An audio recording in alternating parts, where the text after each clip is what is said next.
എണ്ണം പെരുകിയാൽ കൊല്ലണം, എണ്ണം പെരുകിയാൽ കൊല്ലുകയല്ലാതെ അല്ലെങ്കിൽ അതിന് ഒഴിവാക്കണം. ഒരാളെ ആന ചവിട്ടി കൊല്ലുന്നു അല്ലെങ്കിൽ ഒരു വന്യമൃഗ ആക്രമണത്തിൽ ഒരാൾ മരണപ്പെടുന്നു എന്ന് പറഞ്ഞാൽ അയാൾ മരിക്കുന്നു എന്നല്ല, അയാൾ മരിക്കുന്നതുകൊണ്ട് അത് അവസാനിക്കുന്നില്ല, അയാൾക്കൊരു കുടുംബമുണ്ട്. എനിക്ക് തോന്നുന്നത് ഏതാണ്ട് ഒരു 10,000-ൽ കണക്കിന് തെറി ഈ നാട്ടുകാർ മുഴുവൻ വിളിച്ചു ഞാൻ ആനയ്ക്കെതിരെ നിൽക്കുകയാണ്.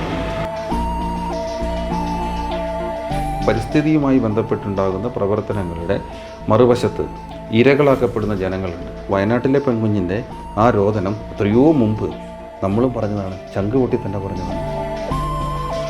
മനുഷ്യൻ കാട്ടിക്കയറി കുഴപ്പമുണ്ടാക്കി എന്നുള്ളൊരു പൊതുബോധത്തിലാണ് ഇവിടെ ആളുകൾ മുഴുവൻ നിൽക്കുന്നത്. കോൺഗ്രസ് ഈ രാജ്യത്ത് അധികാരത്തിൽ വന്നാൽ പിന്നെ ഇടുക്കി പോലുള്ള സ്ഥലങ്ങളൊക്കെ എപ്പോൾ പൂർണ്ണമായും വനമായി എന്ന് ചോദിച്ചാൽ മതി. അപ്പോൾ അത് ഇടുക്കിക്കാരാണ് ആലോചിക്കേണ്ടത്. ആ പ്രകടന പത്രിക അംഗീകരിച്ച് വോട്ടിയുണ്ടോ വേണ്ടതെന്നുള്ളത്. കോൺഗ്രസ്സൊക്കെ ഒരിക്കലും പ്രകടന പത്രികയിൽ പറയുന്ന കാര്യങ്ങൾ നടപ്പിലാക്കാറില്ലാത്തതുകൊണ്ട് നമുക്ക് കുറച്ച് ആശ്വസിക്കാം.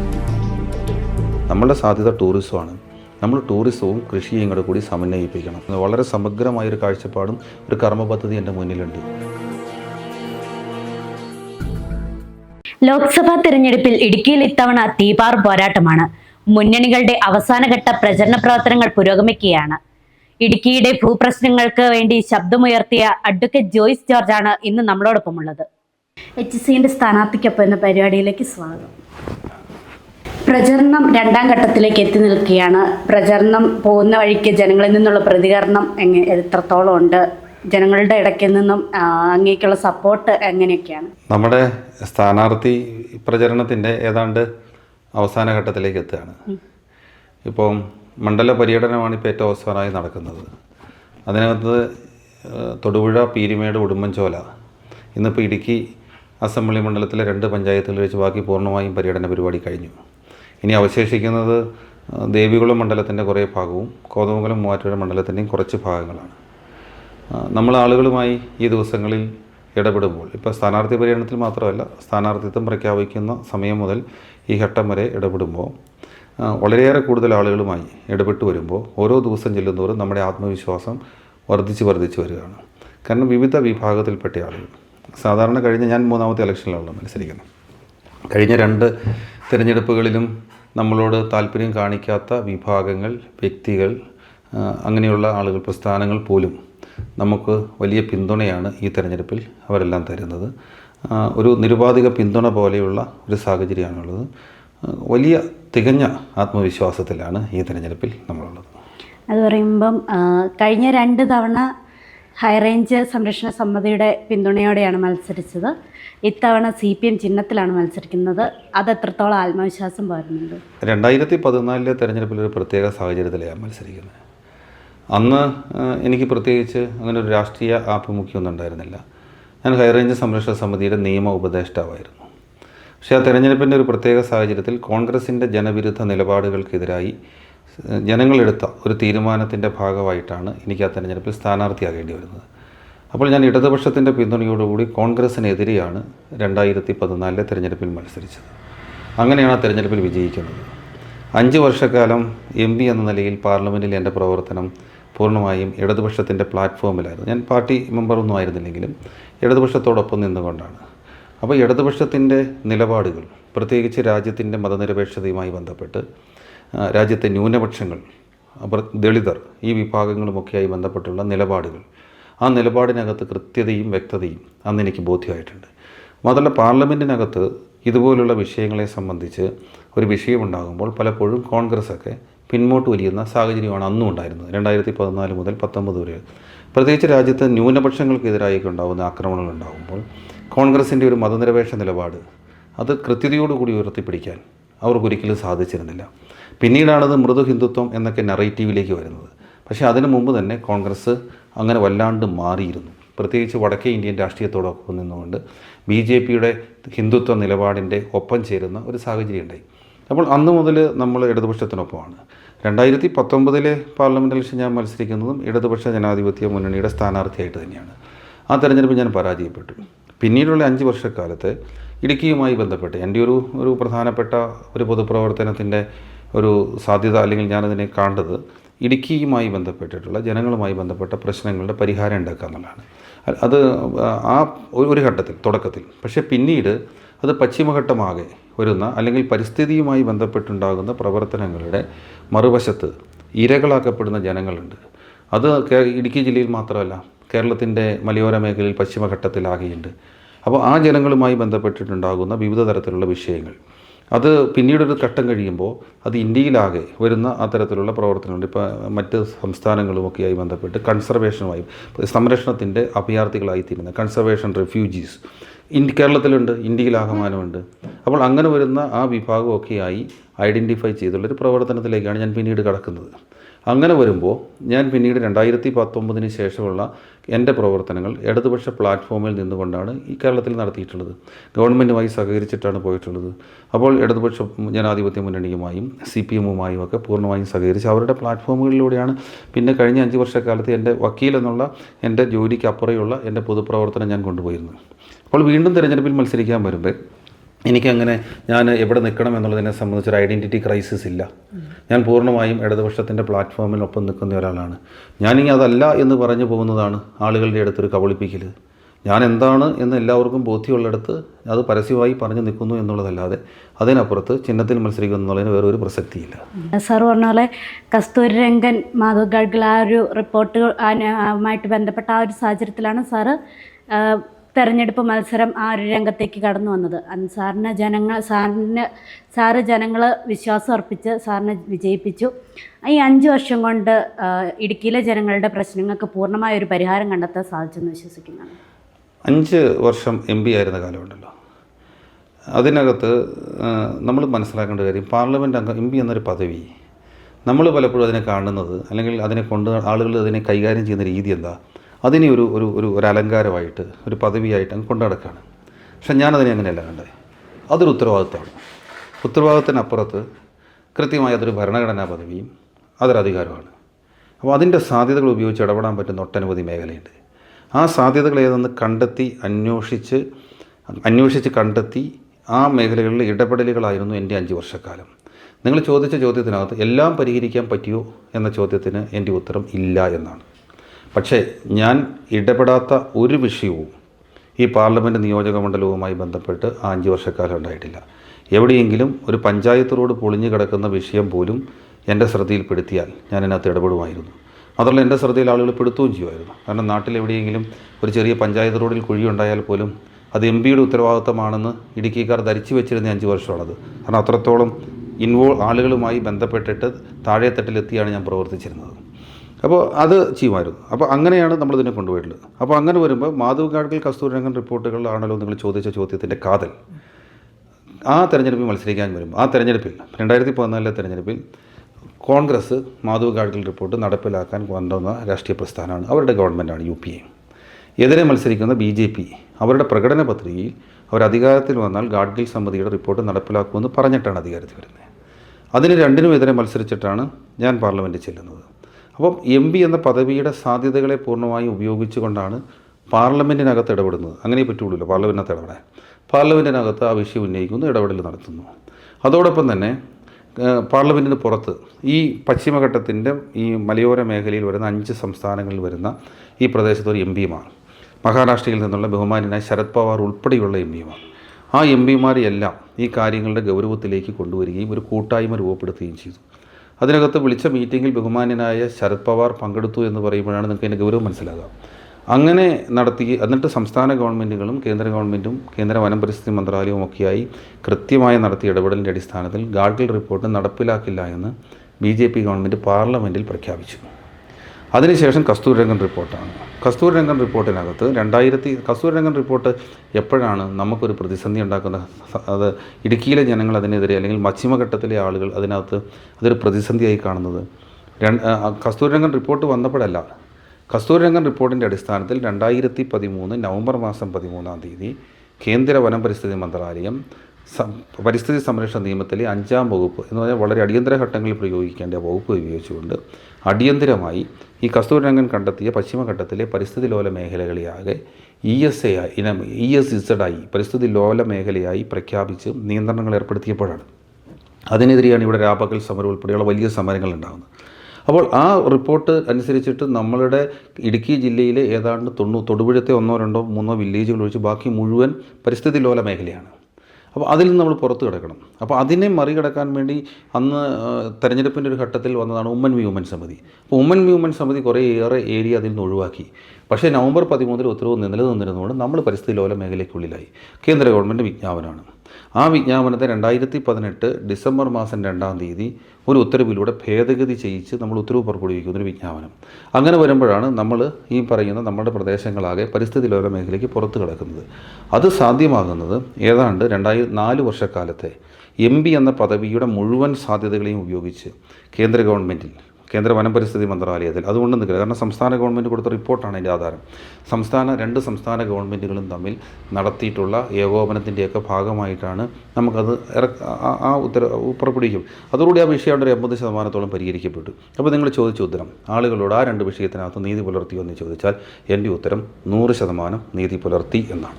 പട്ടയം എന്ന് പറയുന്നത് വളരെ വ്യത്യസ്തമായ മറ്റൊരു വിഷയമാണ്. അത് ഈ മാധവ് ഗാഡ്ഗിൽ മറ്റ് സമിതി റിപ്പോർട്ടും കസ്തൂരിരംഗൻ സമിതി റിപ്പോർട്ടും വരുന്നത് 1986 പരിസ്ഥിതി സംരക്ഷണ നിയമത്തിൻ്റെ കീഴിലാണ്. പട്ടയങ്ങൾ വരുന്നത് 1960 കേരള ഭൂപതിവ് നിയമത്തിൻ്റെ കീഴിലാണ്. അതിൻ്റെ കീഴിലുള്ള ചട്ടങ്ങൾ അനുസരിച്ചിട്ടാണ്. അപ്പോൾ 64 മുതൽ കൊടുത്തിട്ടുള്ള ഭൂപതിവ് നിയമത്തിലെ വ്യവസ്ഥകൾ വിവിധങ്ങളായ ആവശ്യങ്ങൾക്ക് വേണ്ടി കൊടുത്ത 21ഓളം ചട്ടങ്ങളുണ്ട്. വിവിധ വ്യവസ്ഥകൾ അനുസരിച്ചിട്ടാണ് കൊടുത്തിട്ടുള്ളത്. നമ്മൾ ഉപാധിരഹിത പട്ടയം എന്ന് പറയുന്ന സമരം തുടങ്ങുന്നത് ഹൈറേഞ്ച് സംരക്ഷണ സമിതിയുടെ നേതൃത്വത്തിൽ ഫാദർ സെബാസ്റ്റ്യൻ കൊച്ചുപുരയ്ക്കലും ഒക്കെ കൂടിയിട്ടാണ്. അതുണ്ടാകാനുള്ളൊരു സാഹചര്യം ഈ 1993 പ്രത്യേക ഭൂപതിവ് ചട്ടങ്ങളുണ്ട്. അതായത് 1/1977 മുമ്പുള്ള വനഭൂമിയിലെ കുടിയേറ്റം ക്രമീകരിക്കൽ ചട്ടങ്ങൾ. ആ ചട്ടങ്ങൾക്കകത്തെ 15-ാം വ്യവസ്ഥ അനുസരിച്ച് പതിച്ചു കൊടുക്കുന്ന ഭൂമി ഒരിക്കലും കൈമാറ്റം ചെയ്യാൻ പാടില്ല എന്നാണ് വ്യവസ്ഥ. അപ്പോൾ അങ്ങനെ കൈമാറ്റം ചെയ്യാൻ പാടില്ലാത്ത ഭൂമി പതിച്ച് കിട്ടിയ ഒരാൾ ആ ഭൂമി വിറ്റാൽ ആ പട്ടയം റദ്ദാക്കപ്പെടും. അങ്ങനെയാണ് അതിനകത്തെ വ്യവസ്ഥ 93 ചട്ടത്തിൽ. അപ്പോൾ ആ കേസ് സുപ്രീം കോടതി നിൽക്കുകയാണ്. അതായത് ഈ 1993 ചട്ടം അനുസരിച്ച് പട്ടയം കൊടുക്കാൻ പറ്റുമോ ഇല്ലയോ എന്ന കേസ് ഈ തിരുവാങ്കുളം നേച്ചറൽ ലവേഴ്സ് മൂവ്മെൻറ്റ് എന്ന് പറയുന്ന പരിസ്ഥിതി സംഘടന കൊടുത്ത കേസ് ആദ്യം ഹൈക്കോടതിയിൽ ഒരു കേസ് കൊടുത്തു. ഹൈക്കോടതി അവർക്കെതിരായി വിധിച്ചു. ഹൈക്കോടതിയുടെ പരിധിയുള്ള അധ്യക്ഷനായിട്ടുള്ള ഫുൾ ബെഞ്ച് 3 ജഡ്ജിമാരുള്ള. അതിനുശേഷം അതിനെതിരെയുള്ള അപ്പീൽ സുപ്രീം കോടതി കൊടുത്തു. സുപ്രീം കോടതിയിൽ ആ അപ്പീൽ നിലനിൽക്കുന്ന സമയത്ത് അതിനകത്ത് ഹൈറേഞ്ച് സംരക്ഷണ സമിതി കക്ഷി ചേർന്നിട്ടാണ് നമ്മൾ ഈ കേസ് കൊടുക്കുന്നത്, ആ കേസ് ജയിക്കുന്നത്. ആ കേസ് ജയിച്ചു വരുന്ന ഘട്ടത്തിൽ ആ വ്യവസ്ഥ അത് ഒഴിവാക്കണമെന്നാവശ്യപ്പെട്ടുകൊണ്ടാണ് നമ്മൾ അന്ന് ഉപാധിരഹിത പട്ടയം എന്ന ആവശ്യം ഉന്നയിച്ച് സമരം ചെയ്യുന്നത്. അപ്പോൾ പട്ടയത്തിനകത്തെ ഉപാധികളാണിത്. അതിന് ഈ പറയുന്ന കസ്തൂരിരംഗൻ ഗാഡ്ഗിലുമായി ഒരു ബന്ധമില്ല.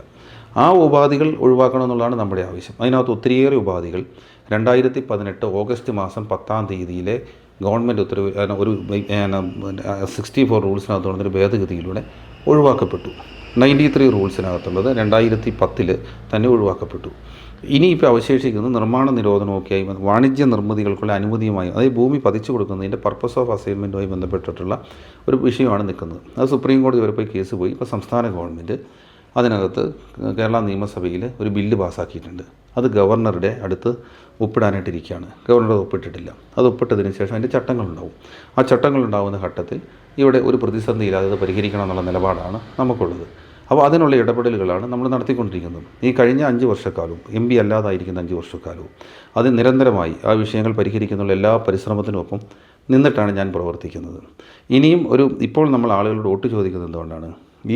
ഇതിനകത്ത് ഒത്തിരിയേറെ വിഷയം, ഞാനിപ്പോൾ ഈ പറഞ്ഞ പ്രശ്നങ്ങൾ പരിഹാരങ്ങളെല്ലാം ഉണ്ടായത് 2014 മുതൽ 19 വരെയുള്ള കാലഘട്ടത്തിൽ. കുറച്ചുകൂടി സ്പെസിഫിക്കായി പറഞ്ഞാൽ 16 മുതൽ 19 വരെയുള്ള 1-ാം പിണറായി ഗവൺമെൻറ് കാലത്ത് ഞാൻ MP ആയിരുന്ന കാലത്താണ്. ആ കാലത്തെ MP എന്ന പദവിയുടെ ഇടപെടലുകൾ നടത്തിയിട്ടാണ്, ആ സാധ്യതകൾ ഉപയോഗിച്ചിട്ടാണ്. അപ്പോൾ വീണ്ടും നമ്മൾ ആളുകളോട് പറയുന്നത് ഇടുക്കിയിലെ ആളുകളുടെ പ്രശ്നം വളരെ പ്രത്യേകതയുള്ളതാണ്. മറ്റുള്ള പ്രദേശത്തെ ആളുകൾക്കത് മനസ്സിലാകില്ല. അപ്പോൾ അതിൻ്റെ നിയമം, അതിൻ്റെ പശ്ചാത്തലം, ചരിത്രം ഇതൊക്കെ കൃത്യതയോടുകൂടി എല്ലാവരെയും ബോധ്യപ്പെടുത്തിയിട്ട് അതിനാവശ്യമായിട്ടുള്ളൊരു പൊതുബോധ നിർമ്മിതിയും ഒരാശയ പരിസര രൂപീകരണം ഒക്കെ വേണം ഈ വിഷയം തീർക്കാൻ. അങ്ങനെയാണ് നമ്മളെല്ലാം പരിഹരിച്ചിട്ടുള്ളത്. അപ്പോൾ അതിന് നേതൃത്വം കൊടുക്കണമെങ്കിൽ ഒരു മുൻ MPക്കോ അല്ലെങ്കിൽ ഒരു അഭിഭാഷകനായിട്ടുള്ള ജോയിസ് ജോർജിന് പറ്റില്ല. അതൊരു MP എന്നുള്ള പദവിയുടെ സാധ്യതകൾ ഉപയോഗിക്കാൻ എനിക്കൊരു അവസരം ഉണ്ടാക്കിയാൽ ആ വിഷയങ്ങൾ കുറച്ചുകൂടി കാര്യക്ഷമമായി പരിഹരിക്കാൻ പറ്റും എന്നുള്ള ഉറപ്പാണ് ഞാനിപ്പോൾ ആളുകൾക്ക് കൊടുക്കുന്നത്. ഇടുക്കിയിലെ ജനങ്ങളിപ്പോൾ പ്രധാനമായിട്ടും നേരിടുന്ന വലിയൊരു പ്രശ്നം എന്ന് പറയുന്നത് വന്യജീവി ആക്രമണമാണ്. വയനാട്ടിൽ ഇത് പറയുമ്പോഴും എൻ്റെ മനസ്സിലോട്ട് കടന്നു വരുന്ന വയനാട്ടിൽ അജേഷ് എന്ന് പറഞ്ഞ ആ വ്യക്തിയുടെ മരണമാണ്.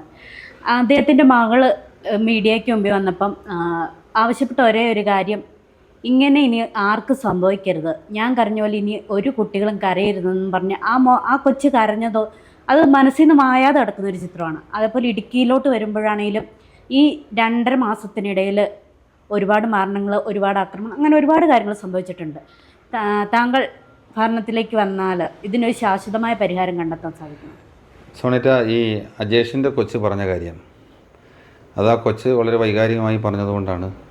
അല്ല, അത് സത്യമായ കാര്യമാണ് ആ കുഞ്ഞ് പറയുന്നത്. അതേ കാര്യം 2007 മുതൽ പറയുന്ന ഒരാളാണ് ഞാൻ.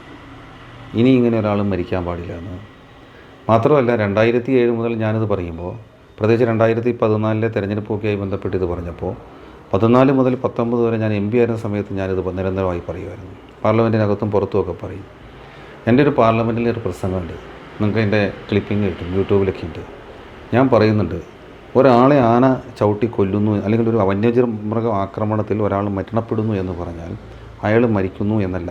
അയാൾ മരിക്കുന്നതുകൊണ്ട് അത് അവസാനിക്കുന്നില്ല. അയാൾക്കൊരു കുടുംബമുണ്ട്, അയാളുടെ വിധവയാക്കപ്പെടുന്ന ഭാര്യയുണ്ട്, അനാഥരാക്കപ്പെടുന്ന കുഞ്ഞുങ്ങളുണ്ട്, അവരുടെ വിദ്യാഭ്യാസമുണ്ട്, അവരുടെ ബ്രിങ്ങിങ് അപ്പ്, അവരുടെ വളർച്ചയുണ്ട്.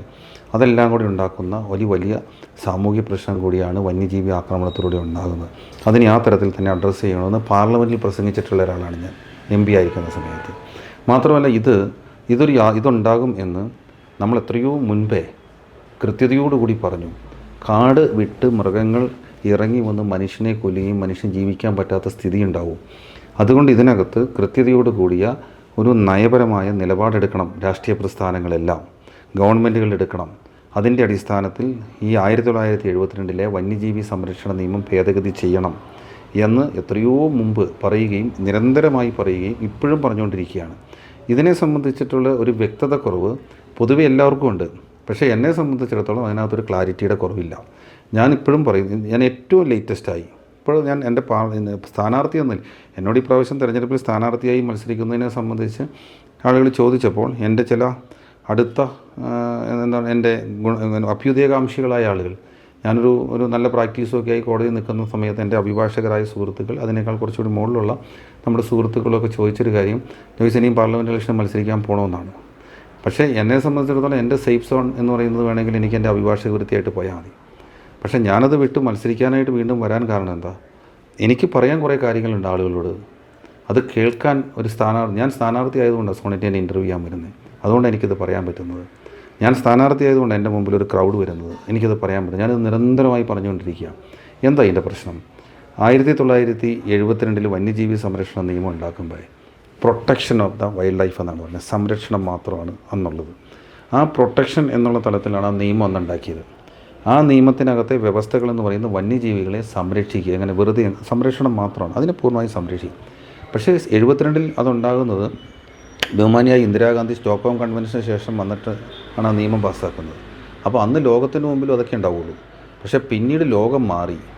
പിന്നീട് ഈ പറയുന്ന പ്രൊട്ടക്ഷൻ എന്നതിൽ നിന്ന് ലോകം കൺസർവേഷനിലേക്ക് മാറി.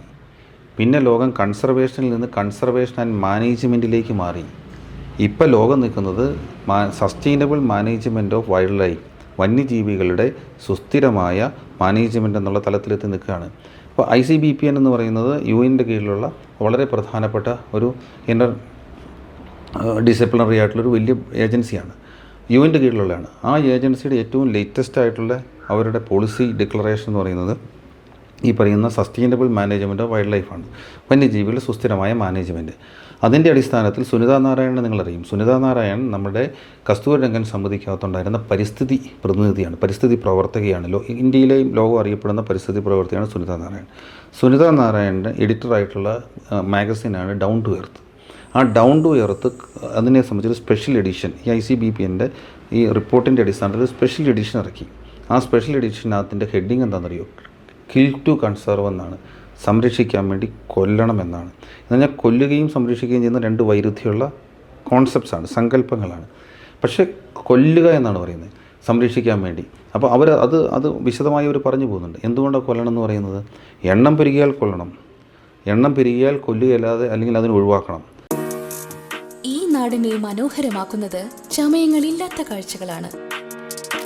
പുത്തൻ ചമയങ്ങൾ ഈ നാടിന് സമ്മാനിക്കുവാൻ ഇതാ ഒരു international luxury salon Toni and Guy. ഇവിടെ ഇന്റർനാഷണൽ പ്രൊഡക്ട്സ് ഉപയോഗിച്ചുള്ള hair cutting, chemical services, colouring services, മറ്റനവധി സർവീസസ് നിങ്ങൾക്കായി ഒരുക്കിയിരിക്കുന്നു. കുറഞ്ഞ നിരക്കിൽ ഒരു ലക്ഷറി സർവീസ് ആണോ നിങ്ങളുടെ ലക്ഷ്യം? Yes, it's here. Toni and Guy, Kattappana. വധൂവരന്മാരെ അണിയിച്ചൊരുക്കുന്നതിന് മാത്രമായി വൈവിധ്യമാർന്ന പ്രത്യേക പാക്കേജസ് ഇവിടെ തയ്യാറായുള്ളപ്പോൾ you will more beauty because it's our duty. Toni and Guy, Kattappana.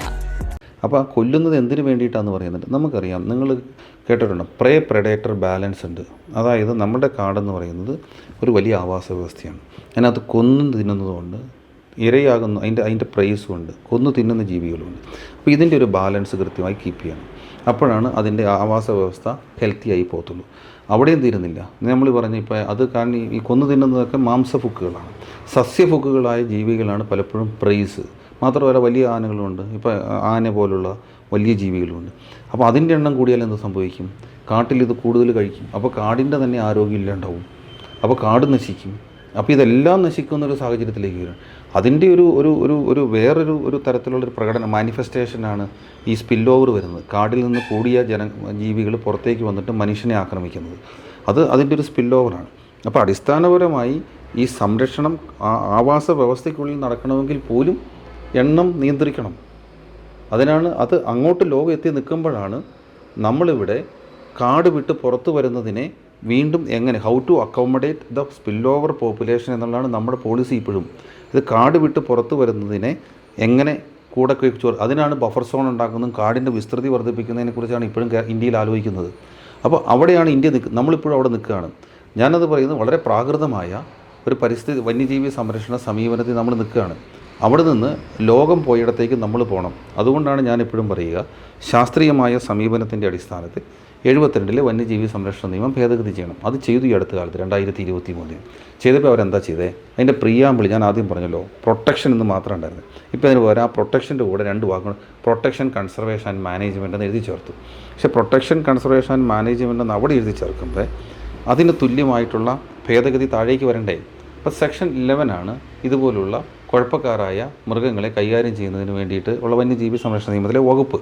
ആ സെക്ഷൻ 11ാമത്തെ വകുപ്പ് ഭേദഗതി ചെയ്തിട്ടേ ഇല്ല കാര്യമായി.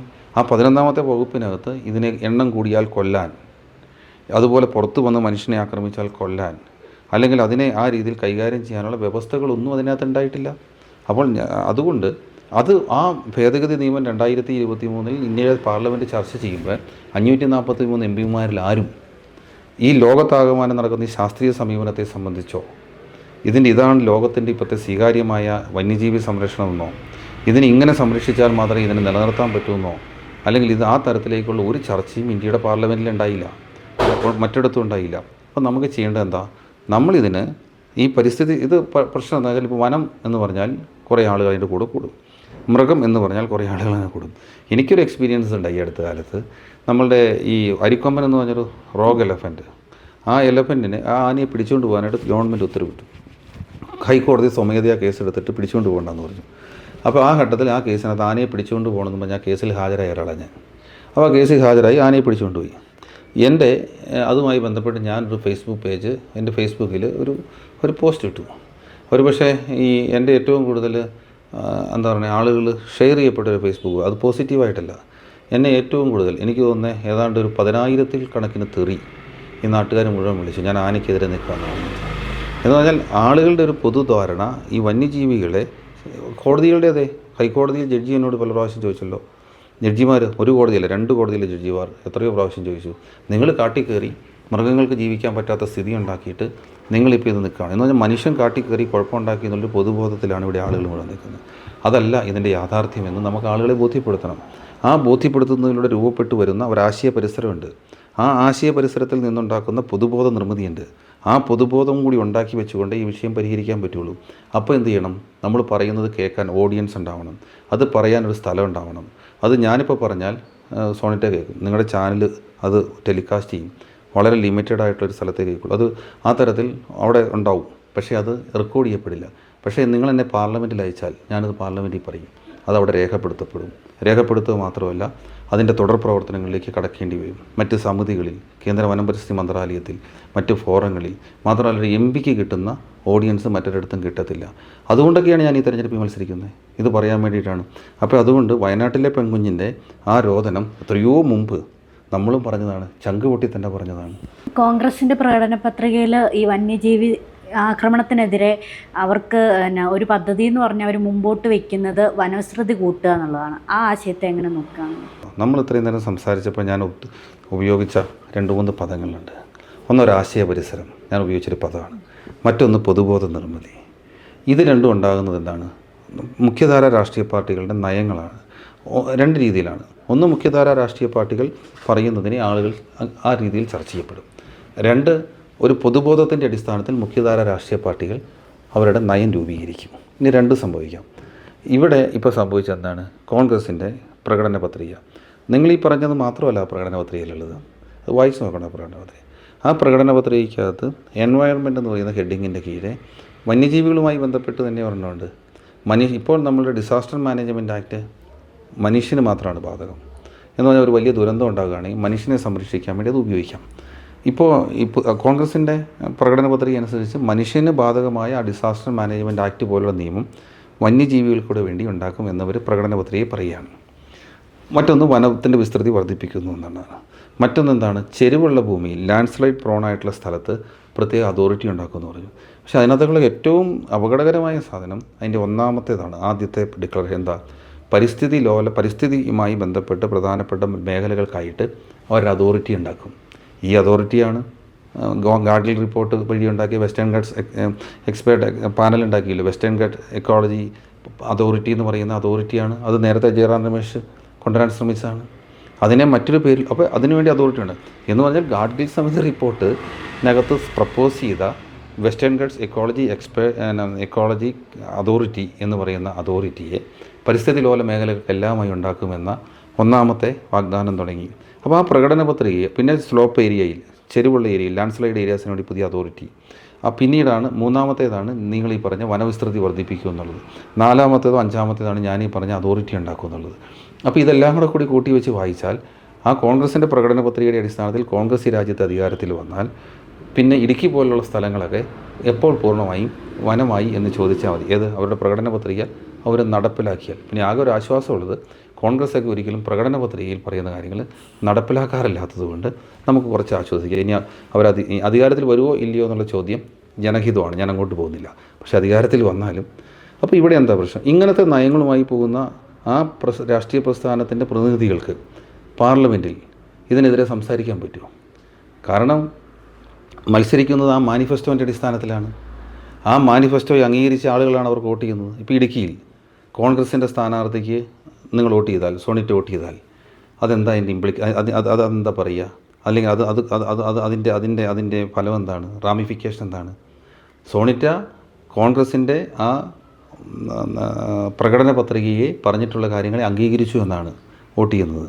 അപ്പോൾ അത് ഇടുക്കിക്കാരാണ് ആലോചിക്കേണ്ടത്, ആ പ്രകടന പത്രിക അംഗീകരിച്ച് വോട്ട് ചെയ്യണോ വേണ്ടതെന്നുള്ളത്. വന്യജീവികളെ സംരക്ഷിക്കണം എന്നും പറഞ്ഞ് മുറവിളി കൊട്ടുന്ന ഒരുപറ്റ ആൾക്കാരുണ്ട്, സംഘടനകളുണ്ട് നമുക്ക്. അങ്ങനെ നോക്കുമ്പോൾ തന്നെയാണെങ്കിൽ പോലും ഇപ്പം പൂരങ്ങൾ, തൃശ്ശൂർ പൂരം, അങ്ങനെ അമ്പലമായിട്ട് ബന്ധപ്പെട്ട അല്ലെങ്കിൽ ഉത്സവങ്ങൾ, കാര്യങ്ങളെല്ലാം നടക്കുന്നു. ഇവിടെയെല്ലാം പ്രധാനമായിട്ടും എഴുന്നള്ളിച്ചുകൊണ്ട് ഒരു ആനയെ എഴുന്നള്ളിക്കുന്നൊരു പരിപാടിയുണ്ട്. അപ്പോൾ ഇങ്ങനത്തെ കാര്യങ്ങളെ ഒരു പരിധി വരെ നിർത്തലാക്കണ്ടേ? സോണിറ്റേൻ്റെ പ്രശ്നം എന്താണെന്ന് വെച്ച് കഴിഞ്ഞാൽ ഇതെല്ലാം ഈ പരിസ്ഥിതി, നമ്മൾ വീട്ടിൽ ആളുകൾ പെറ്റ് ഡോഗ്സിനെ വളർത്തും, ഭയങ്കര ഇഷ്ടമായിട്ടാണ് വളർത്തുന്നത്. പക്ഷേ ഈ വളർത്തുന്ന ആ പെറ്റ് ഡോഗ്, അതിൻ്റെ മലയാളം പറയാത്തത് ഇനി അത് പറഞ്ഞാൽ പോലും ആളുകൾക്ക് ബുദ്ധിമുട്ടാകുമെന്ന് ഓർത്തിട്ടാണ്. അതിനെ നാളെ ഒരു ഘട്ടത്തിൽ അത് ഒരു അസൗകര്യമാണെന്ന് തോന്നുന്ന ഘട്ടത്തിൽ എന്ത് ചെയ്യും? ഈ വളർത്തുന്ന ആൾ തന്നെയാണ് അതിനെ കൊണ്ടുപോയി തെരുവിൽ തള്ളുന്നത്.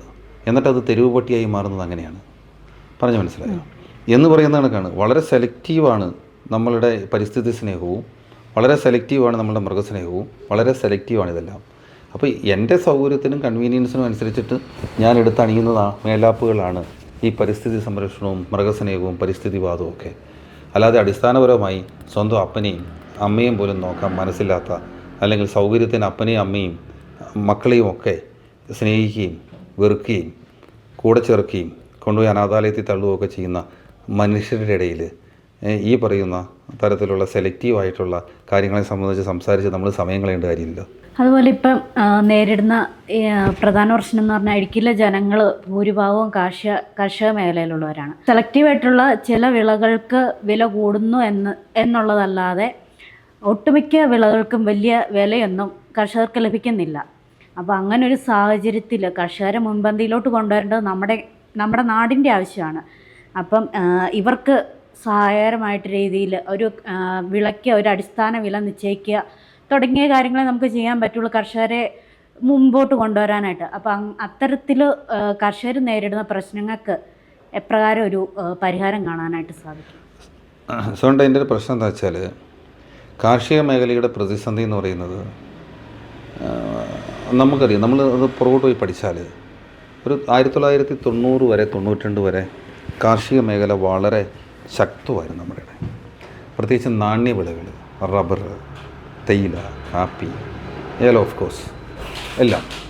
അതിൻ്റെ കാരണം എന്താ? അതിൻ്റെ കാരണം എന്ന് പറയുന്നത് ഇതിനിവിടെ നല്ല വില കിട്ടിയത്. പക്ഷേ 92-ലാണ് കോൺഗ്രസിൻ്റെ അന്നത്തെ ഗവൺമെൻറ് ഉദാരവൽക്കരണം കൊണ്ടുവരുന്നത്. ഉദാരവൽക്കരണത്തിന് ശേഷം ഉണ്ടായ വാണിജ്യ കരാറുകൾ, ആദ്യം ഗാട്ട്, പിന്നെ ആസിയാൻ, പിന്നെ SAFTA, South Asian free trade agreement, പിന്നെ വരുന്ന India Sri Lanka free trade agreement. അങ്ങനെയുള്ള സ്വതന്ത്ര വാണിജ്യ കരാറുകൾ വന്നപ്പോൾ അനിയന്ത്രിതമായി ഇറക്കുമതി ഉണ്ടായി. ആ ഇറക്കുമതിയുടെ അടിസ്ഥാനത്തിൽ നാണ്യവിളകളുടെ എല്ലാം വിലത്തകർച്ചയുണ്ടായി. അപ്പോൾ വിലത്തകർച്ചയുണ്ടായത് ഒരു പ്രധാനപ്പെട്ട കാരണമാണ്. അതിന് പരിഹാരം ഉണ്ടോ എന്ന് ചോദിച്ചു കഴിഞ്ഞാൽ അതിന് പരിഹാരം എന്ന് പറയുന്നത് നമ്മൾ പാർലമെൻറ്റിലൊക്കെ പല പ്രാവശ്യം ഉന്നയിക്കുകയും അതിനകത്തൊക്കെയുള്ള ചില റീനെഗോസിയേഷൻ ക്ലോസസ് ഒക്കെ ഉണ്ട്. അതൊക്കെ ഉപയോഗിച്ചുകൊണ്ട് കൃഷിക്കാരുടെ താല്പര്യം സംരക്ഷിക്കണം എന്നുള്ളതൊക്കെ ഉണ്ട്. സമയക്കുറവുകൊണ്ട് ഞാൻ അതിലേക്ക് കിടക്കുന്നില്ല. അത് ചെയ്യണം. പക്ഷേ അത് എത്രത്തോളം പ്രായോഗികമാണെന്നുള്ള സംശയമുണ്ട്. അപ്പോൾ നാണ്യവിളകളുടെ ആ പ്രതിസന്ധിയുണ്ട്. പിന്നീട് നമ്മുടെ കാർഷിക മേഖലയുടെ ഏറ്റവും വലിയ പ്രധാനപ്പെട്ട ഒരു പ്രശ്നം നമ്മുടെ പ്രൊഡക്ടിവിറ്റി, ഉൽപ്പാദനക്ഷമത കുറഞ്ഞു. ഉൽപ്പാദനക്ഷമത കുറഞ്ഞതിൻ്റെ കാരണങ്ങൾ പലതാണ്. ഒന്ന്, നമ്മളുടെ മണ്ണിൻ്റെ ആരോഗ്യം, ഫലഭൂയിഷ്ഠതയും മറ്റു കാര്യങ്ങളും, പിന്നെ ആവർത്തന കൃഷിയും അങ്ങനെ തുടങ്ങിയിട്ടുള്ള ഒട്ടനവധി കാരണങ്ങൾ അതിനകത്തുണ്ട്. മറ്റൊന്ന് കാലാവസ്ഥാ വ്യതിയാനമാണ്. കാലാവസ്ഥാ വ്യതിയാനം ഉണ്ടായപ്പോഴും പ്രശ്നം ഉണ്ടായിട്ടുണ്ട്. അപ്പോൾ ഇങ്ങനെയുള്ള എല്ലാ വിഷയങ്ങളെയും നമ്മൾ സമഗ്രമായി പഠിച്ചിട്ട് നമ്മളുടെ മേഖലയുമായി ബന്ധപ്പെട്ടിട്ട് ഉണ്ടാകേണ്ട സമഗ്രമായ ഒരു ഗുഡ് അഗ്രികൾച്ചർ പ്രാക്ടീസസ്, നല്ല ഒരു കാർഷിക രീതി, അത് ഇവിടെ ഇൻട്രൊഡ്യൂസ് ചെയ്യണം. അത് ഇൻട്രൊഡ്യൂസ് ചെയ്യണമെങ്കിൽ ഇപ്പോൾ നമ്മൾ ചെയ്തുകൊണ്ടിരിക്കുന്ന കാർഷിക രീതിയിലാകെ മാറ്റം വരുത്തേണ്ടതുണ്ട്. കാരണം നമ്മുടേത് വളരെ പ്രത്യേകതകൾ നിറഞ്ഞൊരു ട്രോപ്പിക്കൽ വ്യവസ്ഥയുള്ള ഭൂപ്രദേശമാണ് ഇടുക്കി. വളരെ പ്രത്യേകതയുള്ള ട്രോപ്പിക്കൽ വ്യവസ്ഥയാണ്. ഈ ട്രോപ്പിക്കൽ വ്യവസ്ഥയിൽ വളർത്താൻ പറ്റുന്ന ഒട്ടനവധി മറ്റു വിളകളുണ്ട്. പക്ഷേ ആ മറ്റ് വിളകൾ ഏതൊക്കെയാണ് എന്നും മനസ്സിലാക്കണം. അങ്ങനെ ഇപ്പോൾ ഒരു പ്രശ്നമുണ്ട്. ഇപ്പോൾ നമ്മൾ ട്രോപ്പിക്കൽ ഫ്രൂട്ട്സിൻ്റെ വലിയ കൃഷിയാണ്, റംബൂട്ടാനും അങ്ങനെയൊക്കെയാണ്. അതിൻ്റെ പ്രശ്നം എന്ന് വെച്ചാൽ ഒട്ടും ശാസ്ത്രീയമായിട്ടല്ല നമ്മളതിനെ സമീപിക്കുന്നത്. കാരണം എന്താ വെച്ചാൽ അതിനെ സംബന്ധിച്ച് മനസ്സിലാക്കണമെങ്കിൽ ഇപ്പോൾ ട്രോപ്പിക്കൽ ഫ്രൂട്ട്സ്, റംബൂട്ടാൻ, നമ്മൾ മനസ്സിലാക്കേണ്ട ഒരു കാര്യം, ഞാൻ പറഞ്ഞല്ലോ പ്രത്യേക ട്രോപ്പിക്കൽ വ്യവസ്ഥ ഇടുക്കിയിലുണ്ടെന്ന്. നമ്മൾ മനസ്സിലാക്കേണ്ട ഒരു പ്രത്യേക ട്രോപ്പിക്കൽ വ്യവസ്ഥയുള്ള സ്ഥലം ഇടുക്കി മാത്രമല്ല. നമ്മൾ ഗ്ലോബ് എടുത്തിട്ട് ഇങ്ങനെ വട്ടം കറക്കി നോക്കി, അല്ല കൈ പോകുന്ന എല്ലാ സ്ഥലത്തും ആ ട്രോപ്പിക്കൽ വ്യവസ്ഥ ഉണ്ടാവും. അപ്പോൾ അവിടെ എല്ലാം ഇതുണ്ട്, ഈ കൃഷികളെല്ലാം ഉണ്ട്. ഇതെല്ലാം എക്സോട്ടിക്കാണ്, പുറത്തുനിന്ന് വരുന്നത്. നമ്മുടെ ഇവിടെ എൻഡമിക്കാന്ന് നമുക്ക് പറയാൻ പറ്റുന്ന ഒരേ ഒരു ക്രോപ്പേ ഉള്ളൂ നമുക്ക്, ഏലം മാത്രം, നമ്മുടെ സ്മോൾ ഇന്ത്യൻ കാർഡമം മാത്രം. ബാക്കി എല്ലാം എക്സോട്ടിക്കാണ് എന്നുപോലെ മറ്റു സ്ഥലങ്ങളിൽ നിന്ന് വന്നിട്ടുള്ള. അപ്പോൾ അങ്ങനെയുള്ള ആ വ്യവസ്ഥയിൽ വളരുന്ന ഓരോ സ്ഥലവും അവിടെയൊക്കെ ഏതൊക്കെ സീസണാണ്, അവിടുത്തെ പ്രൊഡക്ടിവിറ്റി, അവിടുത്തെ പ്രൊഡക്ഷൻ കോസ്റ്റ്, അതുണ്ടാകുന്ന സമയം, അതിൻ്റെ ഹാർവെസ്റ്റിംഗ് സീസൺ, അത് പോകുന്ന മാർക്കറ്റുകൾ, ഇതിനെയൊക്കെ സംബന്ധിച്ച് സമഗ്രമായ പഠനം. അത് വലിയ പാടില്ല ഇപ്പോൾ പഠിക്കാൻ നമ്മുടെ ഈ ഇൻഫർമേഷൻ ടെക്നോളജിയിലേക്കാകത്. അത് മനസ്സിലാക്കിയിട്ട് നമ്മുടെ ഇവിടുത്തെ ട്രോപ്പിക്കൽ വ്യവസ്ഥയിൽ തന്നെ ഇപ്പോൾ റംബുട്ടാൻ ഉണ്ടാകുന്ന ഒരു ചില പ്രദേശത്തുണ്ടാകുന്ന പോലെ റംബുട്ടാൻ മറ്റു സ്ഥലത്തുണ്ടാകില്ല. അതുപോലെ തന്നെയാണ് നമ്മുടെ എല്ലാ സാധനങ്ങളും, എല്ലാ ഫ്രൂട്ട്സിൻ്റെയും കാര്യം. പക്ഷേ ഇപ്പോൾ പ്രശ്നം എന്താണെന്ന് വെച്ച് കഴിഞ്ഞാൽ നമ്മുടെ ആളുകളിൽ അപ്പോൾ അതിനെ സംബന്ധിച്ചൊക്കെ വ്യക്തമായ പഠനം നടത്തണം. എന്നിട്ട് നമ്മൾ ട്രോപ്പിക്കൽ വ്യവസ്ഥയെ സംബന്ധിച്ച് തന്നെ കൃത്യമായ ഒരു അനാലിസിസ് നടത്തണം. അതിനുശേഷം എവിടേക്ക് എന്തൊക്കെ പ്ലാൻ ചെയ്യാൻ പറ്റും, അതെങ്ങനെ ഏത് സമയത്താണ് അത് പ്ലാൻ ചെയ്യേണ്ടത്, അത് വിളവെടുക്കേണ്ടത് എപ്പോഴാണ്, ആ വിളവെടുക്കുന്നത് നമ്മൾ എപ്പോൾ വിൽക്കാൻ പറ്റും, അപ്പോൾ അതിന് സ്റ്റോറേജ് ഫെസിലിറ്റി വേണോ എന്നൊക്കെ തുടങ്ങിയിട്ടുള്ള സമഗ്രമായ ഒരു സമീപനത്തോടെ നമ്മുടെ കാർഷിക മേഖലയെ നമുക്ക് പുനരുജ്ജീവിപ്പിക്കാൻ പറ്റും. അത് ഗവൺമെൻറ് തലത്തിൽ പോളിസിയാണ്. ഞാൻ പരിസ്ഥിതിയെക്കുറിച്ച് നിങ്ങളോട് പറയുന്നത് പോലെ തന്നെ കൃഷിയെക്കുറിച്ചും നിരന്തരമായി സംസാരിക്കുന്ന ഒരാളാണ് ഞാൻ. അല്ല, ഞാനൊരു പരിസ്ഥിതി വിരുദ്ധനോ അല്ലെങ്കിൽ കാട്ടാന വിരുദ്ധനോ മാത്രമല്ല. ഞാൻ കൃഷിയെക്കുറിച്ചും പ്രകൃതിയെക്കുറിച്ചും കൂടി സംസാരിക്കുന്ന ഒരാളാണ്. അപ്പോൾ ഇത് കൃത്യമായി നമ്മൾ മനസ്സിലാക്കണം. അതിനുശേഷം നമ്മൾ ആ വ്യവസ്ഥയിലേക്ക് നമ്മൾ മാറേണ്ടതുണ്ട്. അപ്പോൾ അങ്ങനെ മാറി വരുന്ന സമഗ്രമായ ഒരു കാർഷിക നയം നമുക്കുണ്ടാവണം. ഏത് ഈ ട്രോപ്പിക്കൽ ക്രോപ്സ് വേണം. അപ്പോൾ അതിനകത്ത് ഗവൺമെൻറ്റിൻ്റെ റോൾ എത്രയാണെന്ന് വെച്ചാൽ വളരെ ലിമിറ്റഡാണ്. ഗവൺമെൻറ് ഒരു ഫെസിലിറ്റേറ്റർ ആയാൽ മതി. ബാക്കി ഭൂമിയുള്ള ആളുകൾ ഇതൊക്കെ ചെയ്തോളും. പക്ഷെ അത് ചെയ്യുന്നതിനുള്ള ഫെസിലിറ്റേഷൻ ഗവൺമെൻറ് ചെയ്യണം. മറ്റൊന്ന് നമ്മൾ കാണേണ്ട ഒരു കാര്യം, ഈ കാർഷിക മേഖലയെ മാത്രം ഡിപ്പെൻഡ് ചെയ്ത് ഇനി ഇടുക്കി പോലൊരു സ്ഥലത്ത് ജീവിക്കാൻ പറ്റില്ല. കാരണം ഞാൻ പറഞ്ഞല്ലോ, വളരെ പ്രത്യേകതകൾ നിറഞ്ഞ ട്രോപ്പിക്കൽ വ്യവസ്ഥയും കാലാവസ്ഥയും പ്രകൃതിയൊക്കെയുള്ള സ്ഥലമാണിത്. നമ്മളുടെ സാധ്യത ടൂറിസമാണ്. നമ്മൾ ടൂറിസവും കൃഷിയും കൂടി സമന്വയിപ്പിക്കണം. എന്നിട്ട് കൃഷിക്കാർക്ക് അവരുടെ ജീവനോപാധി വർധനവിനായി ടൂറിസത്തെ നമ്മൾ ഉപയോഗിക്കാൻ പറ്റുന്ന തരത്തിലേക്ക് പോകണം. അതിന് സമഗ്രമായൊരു ടൂറിസം പദ്ധതി അത് 2014 മുതൽ 2019 വരെയുള്ള കാലത്ത് ഞാൻ തുടങ്ങി വെച്ചതാണ്. കാരണം വെച്ചാൽ നമ്മളുടെ കോതമംഗലവും മൂവാറ്റുപുഴയും തൊടുപുഴയും ഉൾപ്പെടുന്ന പ്രദേശത്തിൻ്റെ ഒരു പ്രത്യേകതയുണ്ട്. നിങ്ങൾ ശ്രദ്ധിച്ചിട്ടൊന്നറിയില്ല, സൗത്ത് ഇന്ത്യയിൽ പോലും ഇന്ത്യയിലൊരു സ്ഥലത്തും ഇതുപോലെ 12 മാസവും ഇതുപോലത്തെ ക്ലൈമറ്റ്, ഇത് എക്സ്ട്രീം ക്ലൈമറ്റ് ഇല്ലാതെ മോഡറേറ്റ് ക്ലൈമറ്റിൽ ഇതുപോലെ വെള്ളം ലഭ്യമായ വേറൊരു സ്ഥലം ഇല്ല. നമ്മുടെ ഇവിടെ ഇല്ല, ഇന്ത്യയിലില്ല, അല്ലെങ്കിൽ നമ്മുടെ സമീപ പ്രദേശത്തില്ല. അപ്പോൾ അതുപോലെ സ്ഥിരം അത് നമ്മുടെ 3 റിസർവോയറുകൾ, നമ്മുടെ മലങ്കര റിസർവോയർ, ഭൂത്താൻകെട്ട് റിസർവോയർ, പിന്നെ തൊടുപുഴ മൂവാറ്റുപുഴ ആറ്, മറ്റിടത്ത് വരുന്ന വെള്ളം, ഇതിൻ്റെ എല്ലാ സാധ്യതകളും ഉപയോഗിച്ചുകൊണ്ടുള്ള വാട്ടർ സ്പോർട്സിങ്ങും മറ്റു കാര്യങ്ങളൊക്കെ ബന്ധപ്പെട്ടിട്ടുള്ള ടൂറിസത്തേക്ക് നമുക്കതിനെ ചേർക്കാൻ പറ്റും. നമുക്ക് അറിയാൻ പറ്റാത്ത മറ്റ് ടൂറിസം സാധ്യതകളും വരും. ലോകത്താകമാനമുള്ള പ്രാക്ടീസസ് ഉണ്ട്. അതിലൂടെ ചേർത്ത് വെച്ചിട്ട് അതിൻ്റെ പിന്നീട് വരുന്ന സ്ഥലമുണ്ട് മിഡ്ലാൻഡ് എന്ന് പറയുന്നത്. നമ്മുടെ പ്ലാന്റേഷൻസ്, നമ്മുടെ വിവിധ തരത്തിലുള്ള കൃഷിയിടങ്ങൾ എല്ലാം ഉണ്ട്. അപ്പോൾ ആ പ്ലാന്റേഷൻ സംവിധാനങ്ങളെയും പിന്നെ അത് വരുന്ന അഡ്വഞ്ചർ ടൂറിസവും സ്പോർട്സ് ടൂറിസത്തിൻ്റെയും ഒക്കെ സാധ്യതകളുണ്ട്. അതുപോലെ ഹൈ ഓൾട്ടിറ്റ്യൂഡിലേക്ക് വരുമ്പോൾ അതിൻ്റെ സാധ്യതകൾ, ഇതെല്ലാം കൂടി വെക്കുന്ന ഒരു ടൂറിസം എന്ന് പറഞ്ഞാൽ ഒരാൾ ഇങ്ങോട്ട് വന്നാൽ അയാൾക്ക് അനുഭവിക്കാൻ പറ്റുന്ന വിവിധ തരത്തിലുള്ള വിവിധ തരത്തിലുള്ള എക്സ്പീരിയൻസസ്. ഇത് എന്തിനാണ് അവർ വരുന്ന ടൂറിസ്റ്റ് മാത്രമല്ല, ലോകത്താകമാനം ടൂറിസം മാറുകയാണ്. ഈ വലിയ കെട്ടിടം ഉണ്ടാക്കി ലോഡ്ജിൽ താമസിക്കുന്ന പരിപാടി ഇപ്പോൾ ടൂറിസം മേഖലയിലില്ല. ടൂറിസത്തിൻ്റെ രീതികൾ മാറുകയാണ്. പുതിയ ഇത് പ്രായമായ ആളുകൾ മാത്രമേ ലോഡ്ജിൽ താമസിക്കാറുള്ളൂ. ബാക്കിയുള്ളവർക്കൊക്കെ അവരുടെ ടൂറിസത്തിൻ്റെ രീതികൾ മാറുക. അപ്പോൾ ഇതൊക്കെ മനസ്സിലാക്കിയിട്ട് നമ്മൾ കൃത്യതയോടുകൂടിയ ഒരു സമീപനത്തോടു കൂടി നമ്മളുടെ ഏറ്റവും കുറഞ്ഞ പക്ഷം നമ്മളുടെ ഈ പ്രദേശത്തെ എങ്കിലും ടൂറിസത്തെ നമ്മൾ പുനർനിർവചിക്കണം. എന്നിട്ട് അതിൻ്റെ ബെനിഫിഷ്യറീസ് ഈ നമ്മുടെ ആളുകളാണ്, കൃഷി ചെയ്യുന്ന എന്നാൽ ഇവിടുത്തെ തദ്ദേശീയരായ ആളുകൾക്ക് അതിൻ്റെ ബെനിഫിറ്റ് കിട്ടണം. ഒത്തിരി സാധ്യതകളുണ്ട്. ഇപ്പോൾ ഞാൻ പറയുന്നത് കൃഷി ചെയ്യുന്നവർ, ഞാൻ പറഞ്ഞല്ലോ, ആ സമയക്കുറവുകൊണ്ട് അതിൻ്റെ വിശദാംശങ്ങളിലേക്ക് വന്നു. വളരെ സമഗ്രമായൊരു കാഴ്ചപ്പാടും ഒരു കർമ്മ പദ്ധതി എൻ്റെ മുന്നിലുണ്ട്. അങ്ങനെ നമുക്ക് കാർഷിക മേഖലയെ പുനരുദ്ധരിക്കണം. അതിനൊക്കെ വേണ്ടിയിട്ടുള്ളൊരു ശ്രമമാണ് നമ്മൾ നടത്തേണ്ടത്. ഇത് ഒരു തെരഞ്ഞെടുപ്പ് സമയത്ത് സ്ഥാനാർത്ഥിയായി നിൽക്കുന്നതിനിടയിൽ ഒരു കുഞ്ഞ് ഇൻ്റർവ്യൂവിൽ പറയാൻ പറ്റുന്ന കാര്യമല്ല. നമുക്ക് വേണമെങ്കിൽ പിന്നീടൊരു അവസരം കിട്ടുവാണെങ്കിൽ നമുക്കതിന് വളരെ വിശദമായി അതിനെക്കുറിച്ച് സംസാരിക്കാം. എന്താണെങ്കിലും എനിക്കതിന് കൃത്യമായ ധാരണയുണ്ട്, പദ്ധതിയുണ്ട്. തെരഞ്ഞെടുപ്പ് അവസാന ഘട്ടത്തിലെത്തി നിൽക്കുകയാണ്. താങ്കൾക്ക് ജനങ്ങളോട് എന്താണ് പറയാനുള്ളത്? ഞാനൊരു ഇടുക്കിക്കാരനാണ്. ഞാൻ ജനിച്ചതും വളർന്നതും ഈ മണ്ണിലാണ്. ഞാൻ ചവിട്ടി നിൽക്കുന്നത് ഇവിടെയാണ്. എൻ്റെ മനസ്സും ചിന്തയുമെല്ലാം ഇടുക്കിക്കൊപ്പമാണ്. എൻ്റെ ഇടുക്കി എന്ന് പറയുന്നത് ഇടുക്കി പാർലമെൻറ്റ് മണ്ഡലം മുഴുവനാണ്. അപ്പോൾ ഈ നാട്ടിൽ നിങ്ങൾ എന്ത് ചിന്തിക്കുന്നോ അത് ചിന്തിക്കുന്ന ഒരാളാണ് ഞാൻ. നിങ്ങൾ എന്ത് പറയണമെന്ന് ആഗ്രഹിക്കുന്നു അത് പറയുന്ന ഒരാളാണ് ഞാൻ. നിങ്ങൾ എന്തുണ്ടാകണമെന്ന് ആഗ്രഹിക്കുന്നു അത് ഉണ്ടാകണമെന്ന് ആഗ്രഹിക്കുന്ന ഒരാളാണ് ഞാൻ. എന്തൊക്കെ മാറ്റങ്ങൾ കൊണ്ടുവരണമെന്ന് നിങ്ങൾക്ക് സ്വപ്നം കാണുന്നു അതിനകത്ത് സ്വപ്നം കാണുന്ന ഒരാളാണ് ഞാൻ. അങ്ങനെ ഇടുക്കിക്കൊപ്പം നിൽക്കുന്ന ഒരാളാണ് ഞാൻ.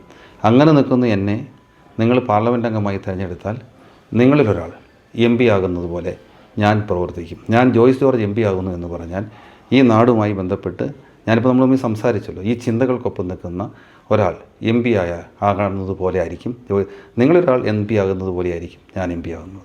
2014 മുതൽ 19 വരെ നിങ്ങൾ എനിക്കൊരവസരം തന്നു. 19 ഞാൻ പരാജയപ്പെട്ടു. മറ്റൊരു ജനപ്രതിനിധി ഉണ്ടായി. 2 ആളുകളുടെയും പ്രവർത്തനം നിങ്ങളുടെ മുമ്പിൽ നിൽക്കുകയാണ്.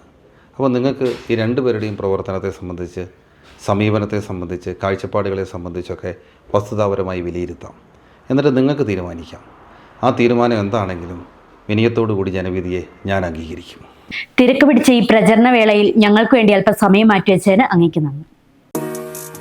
ഈ നാടിനെ മനോഹരമാക്കുന്നത് ചമയങ്ങളില്ലാത്ത കാഴ്ചകളാണ്.